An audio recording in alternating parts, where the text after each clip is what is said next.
Hi, என் பேர் கார்த்திகேயா. நான் இப்போ முயல் ஆமை கதை சொல்ல போகிறேன். ஒரு காட்டில் முயலும் ஆமையும் ஒரு ஃப்ரெண்ட்ஸா. அப்போ ஒரு நாள் ஓட்ட பஞ்சம் வச்சாங்களா. சிங்கம், புலி, அதில் ஓடி ஓடி முயல் டயர்டாயிடுச்சு. அப்போ ஒரு மரத்துக்கடியில் முயல் படுத்து தூங்குச்சு. அப்போ ஆமை முயலை பார்த்துட்டு ஓடி போய் ஜெயிச்சிடுச்சு. அவள் அந்த முயல் தூங்கி எழுந்து பார்க்கும்போது எங்கேப்பா ஆமையை காணோன்னு தேடிச்சு.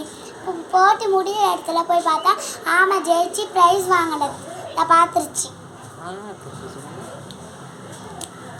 ஒரே ஐயோ கை ஒரு காட்டில்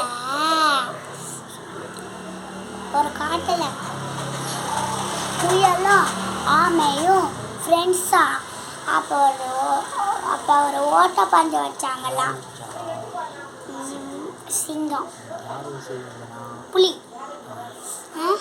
அப்போ முயலும் ஆமையும் ஓட்ட பஞ்சத்தில் ஓடிக்கிட்டே இருந்ததுதான். அப்போ ஒரு அப்போ இந்த முயலுக்கு ரெஸ்ட் ஆகிடுச்சான். அப்போ ஒரு மரத்துக்கு அடியில் படுத்து தூங்குச்சான். அப்போ ஆமை பார்த்துட்டு அப்படியே ஓடி போய் ஜெயிச்சிடுச்சான். முயல் எங்கடா தூங்கி எஞ்சி முயலை ஆமை எங்கடான்னு தேடிச்சான். அப்போ போட்டி லாஸ்ட்டாக முடிகிற இடத்துக்கு போகிறப்ப தான் ப்ரைஸ் கொடுத்தாங்களா, அதை பார்த்துருச்சான். யார் போட்டுச்சா?